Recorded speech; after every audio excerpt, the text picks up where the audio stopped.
death. Here in the grim stone structure on the Thames, which houses Scotland Yard, is a warehouse of homicide, where everyday objects, a piece of wire, a chemist's flask, a silver shilling, all are touched by murder.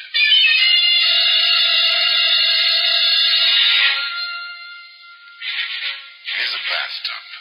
It's a familiar object. This is an old-fashioned one, a ball and claw-footed bathtub without plumbing connections. It's the kind our fathers and mothers knew about.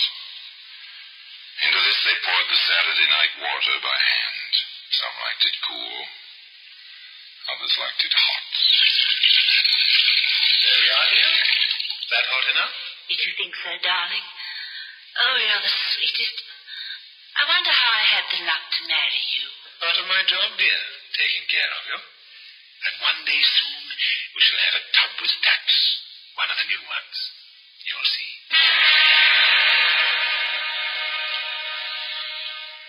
Now today the bathtub can be found in the Black Museum.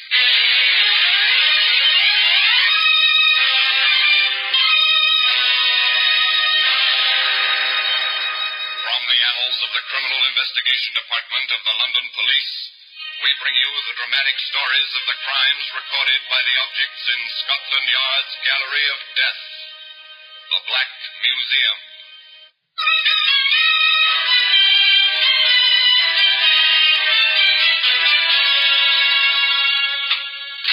Here we are. Here we are in the Black Museum, Scotland Yard's mausoleum of murder. Here lies death. Like the ordered rows of markers in a military cemetery, the white cards of the black printing line the silent shelves, the cabinets, the crowded floor, each card identifying a means to murder. A lovely wine glass here, beautiful ringing crystal. Yet in that sound was terror. In this glass was poison and horrible writhing death. Now here we are, here's the bathtub. So innocent, even comical. Basis for 1,000 jokes. Foundation for laughter, circa 1910. No plumbing attached, of course. One poured the water in from buckets and pitchers. Truly an effort, the use of such a tub as this. Definitely a matter for an interior, not for an exterior. Certainly not for a garden like this, where in the peaceful year of 1910, Edward Jones read aloud to his wife, Evelyn. Friendship is constant in all other things save in the office and affairs of love. Therefore all hearts in love use their own terms. Let every eye negotiate for itself and trust no agent. For beauty is a witch against whose charms faith melteth into blood. This is an accident of hourly proof, which I mistrusted not. That's Shakespeare's Much Ado About Nothing, my dear. Like it? You read so well, Eddie, darling.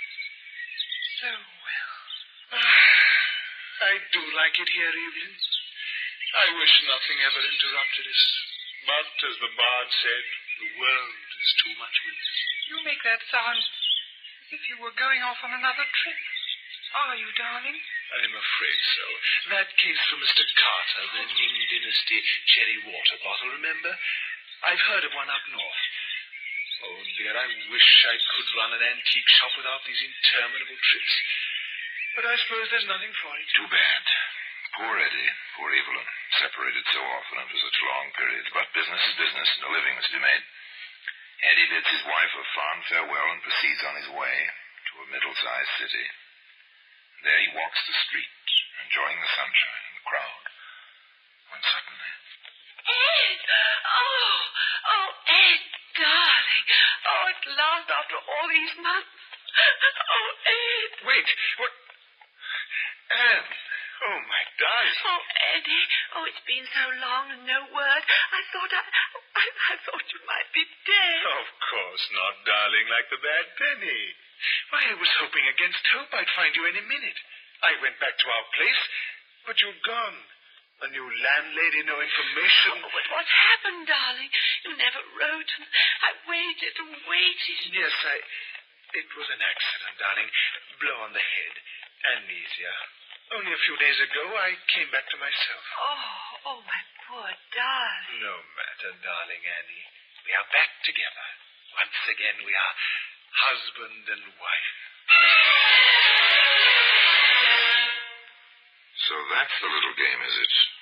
A wife in every city, is it? Well, now, Mr. Edward Jones, what's the idea? What can this get you, besides a heap of trouble and stiff prison sentence? What can it get you? There we are, Anne, my dear. I've signed mine. Now you sign yours. You see? Ladies are first, except in getting off trolley cars or signing wills. Oh, Eddie, you are sweet. There we are. Now, heaven forbid, anything happens to you, all you have is mine, and vice versa, if anything should happen to me. Heaven forbid, Anne, my dear. Well, apparently it can get you plenty. If your wife has plenty, and Anne was, well, decently off with an needy income from her father's estate, although she's not allowed to touch the principal. However, there was a proviso concerning her husband's rights. If and when. I'm horribly upset about it, Doctor. Here she is, apparently in perfect health. She has an awful fit, and all she remembers about it is a slight headache. She's my wife, Doctor. These things happen, Mr. Jameson, I can assure you. Oh. So Eddie Jones is Eddie Jemison hereabouts. That's interesting. Nothing. I found absolutely nothing physiologically wrong with Mrs. Jameson. She's in perfect physical health. Now then. But how can I be, Doctor, when I have these terrible fits? There are such things even we doctors don't know yet, my dear. Such as the reaction of the human mind to great stress. And you've been through such stress with Mr. Jameson missing so long. But what can we do about it, Dr. Margetson? Oh, just rest, relaxation, quiet, peace. Most important, relaxation. Now I'll prescribe a mild sedative each night before sleeping. So simple, so easy, so diabolical, and so considerate. No, Anne, darling, you mustn't even fetch your own bath water. There we are, almost full. And nice and warm. Just right to relax in, just as the doctor ordered. Oh, Eddie, I don't know why you do all this for me. I don't do half as much for you. You do, darling, just by being. You know that, don't you? No, I say it 100 times a day. Eddie, you're sweet. All right, my dear. Now step in.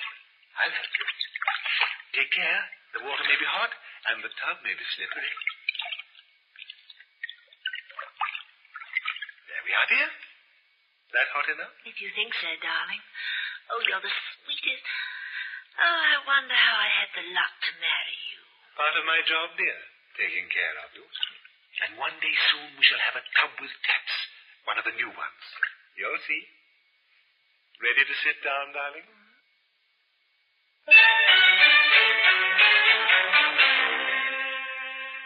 Quite a pair of lovebirds, Anne and Eddie Jemison Jones. No wonder the poor fellow could hardly contain himself some 30 minutes later. I went out for a minute to make the tea. Doctor, how could she go so quickly? It is strange. But certainly an accident. I barely turned my back, just put some water on in the tea kettle. And when I returned, there she was, floating face down in the water. Doctor, can't you help her? Calm yourself, my boy. Your wife is past help now.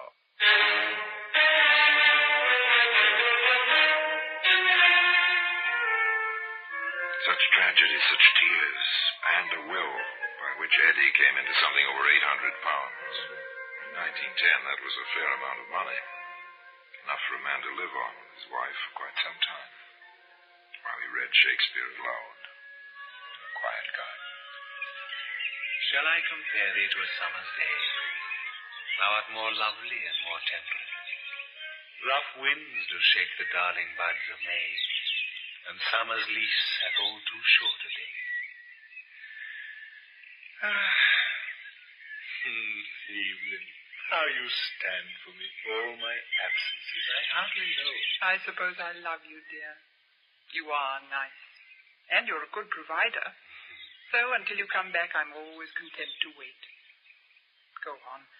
Read some more, darling. Yes. Yes, of course. Nor shall death brag thou wanderest in his shade, when in eternal lines to time thou growest. So long as men can breathe or eyes can see, so long. Nor shall death brag, the young man read aloud. Where were his thoughts?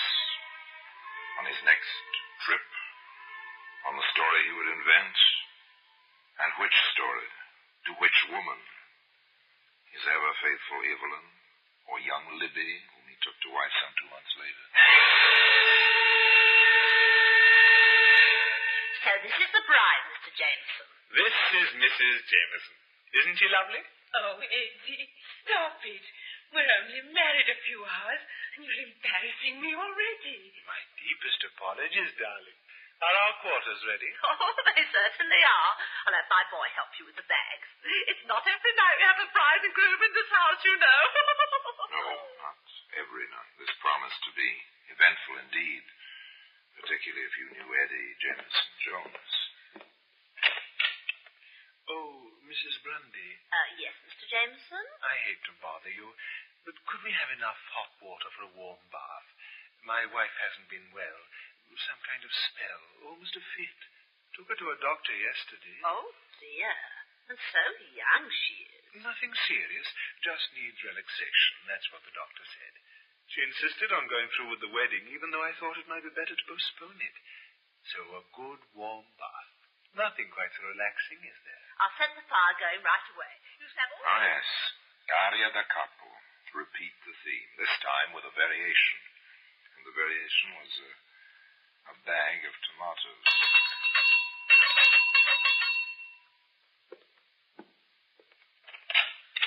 Oh, Mr. Jameson, I didn't hear you go out.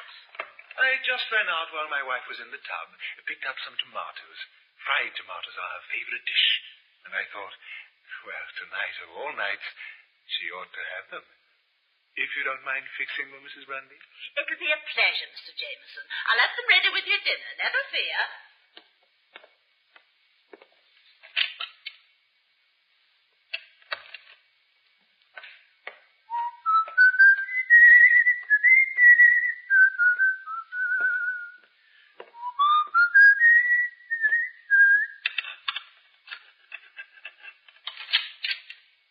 It's me, Libby, darling.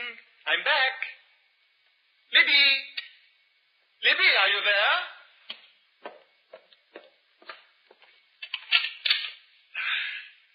Good heavens.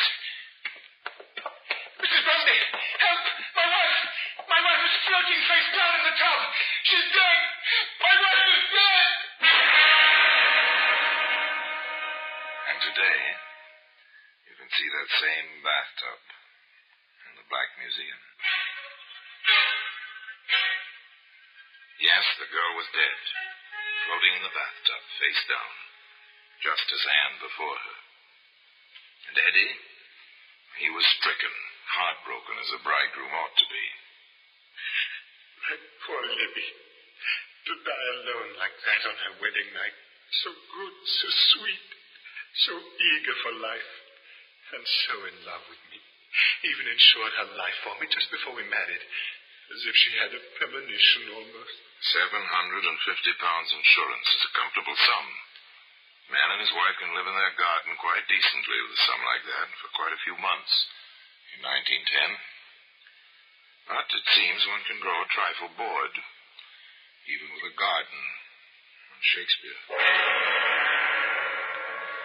How do you feel now, dear? A slight headache, that's all. It'll go away. Evelyn, you've got to go back to the doctor or find a new doctor. A slight headache, that's how your fit started yesterday. No, he's not trying the same thing again. But he seems to be. Of course, he's had two quite successfully accidental deaths in his life so far. Perhaps a third. But that's not possible. Or is it? Almost ready, Evelyn? In a minute, dear. Better come while the water's hot. You know what the doctor said about relaxing? Hurry now, darling. It's steaming, but not too hot. All ready, dear? All right, dear. There's not that much hurry. Oh, dear. Who's that now? Wait for me, darling. I'll help you get in. The tub may be slippery. One day we'll have a modern tub with taps and hot and cold running water. You'll see. Now, don't try to get in without me. All right, dear. I'll wait for you.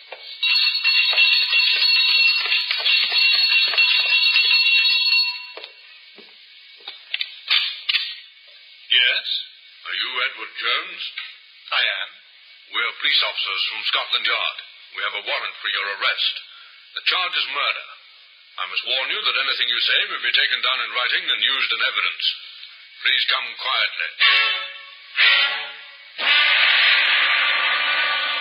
No, Evelyn Jones never took that bath. She never had another fit, either. Though she sat in the courtroom for the entire trial. The trial of the Crown versus Edward Jones, also known as Edward Jemison.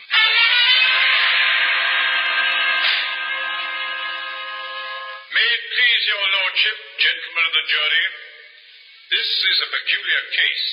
No one saw this man commit the crime of which he stands accused. Yet every circumstance, every bit of evidence points to the fact that this man stands justly accused and deserves proper punishment. Now, in the course of this trial, you will hear many things about love, about coincidence, about accidental... Oh, yes, they heard many things, that jury, sitting so stiff and serious-minded in its box. Not the least was the opening of the famous defense counsel who held the brief for Edward Jones, also known as Jemison. Nor will we deny that this man may have married bigamously, but he did love these poor women, and it was a far, far better thing he did in marrying them than to lead them astray and then leave them alone with remorse, as so many men have done before him. We deny that my client killed these poor women. We claim only that he was the victim of a set of circumstances and the interference of a busybody. Yes, a male busybody. A male busybody? Well, perhaps, but how could a policeman in the proper course of his duty fail to check on so obvious a coincidence? Yes. We had a letter at Scotland Yard from a Mr. John Curtis. What were the contents of that letter, Sergeant? Mr. Curtis had noticed a brief announcement in the newspapers regarding the death of a young woman, a bride, by drowning in the bathtub. He wished to call our attention to a similar accident some time before. In both cases, the name was Jemison. You saw this letter yourself? I did. Is this the same letter? It is, sir. I offer this letter in evidence, your lordship, as Crown Exhibit A. It went on like that, slowly, carefully, plugging all the holes as they went along. The details of a routine police investigation which suddenly had become a little more than routine. Sergeant Mason, when you visited the scene of the first drowning, what did you learn? That the man known as Jemison had mentioned two wills, one by himself in favor of his wife, one by his wife in favor of himself. We checked the files of the probate court. The latter had been probated. We called on the lawyer involved. He had a copy of the other will. The man known as Jemison had no property to bequeath. The deceased had quite a bit. And when you visited the scene of the second drowning, Sergeant? We learned that the man known as Jemison had mentioned an insurance policy in his own favor. We inquired of all the insurance companies and found the records. He had received some £750 following the death of the young... The first point established. Motive. Money. Over 800 from Anne. 750 from Libby. Almost £2,000 in all.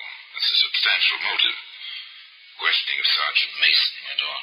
Now, in the matter of tracing this man Jameson, what did you do? Just routine, sir. We checked the mailing address at the insurance company and found it to be the same as the house where the second woman had died.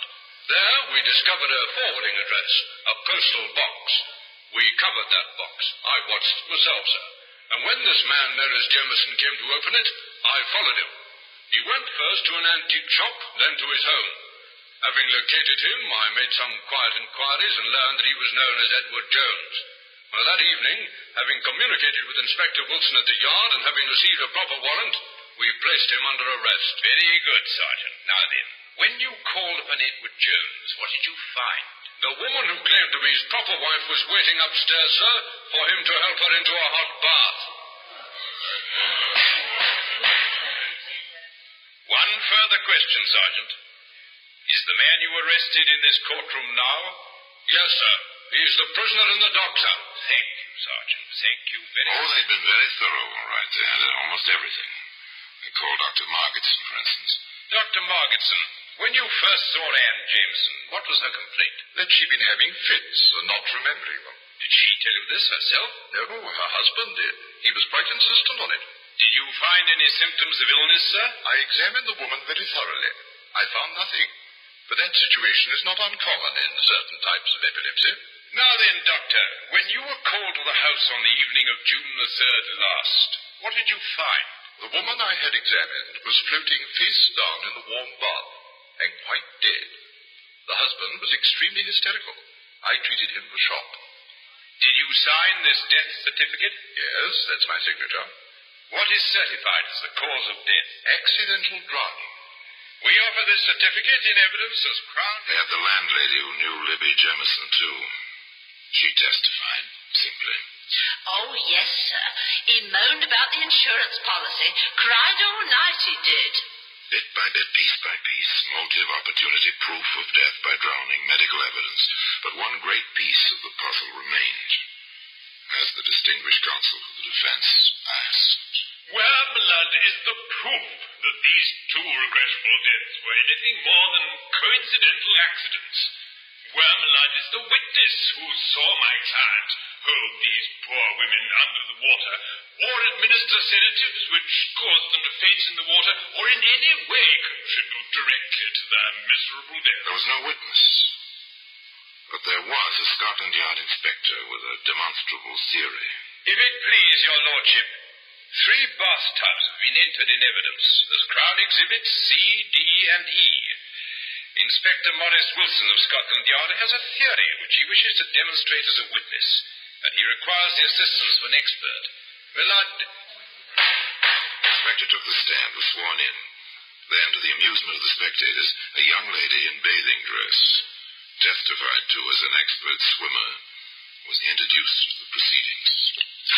One of the tubs was filled with water, warm water. At this point, the prosecutor stated, For the assurance of the court, we have a doctor in attendance.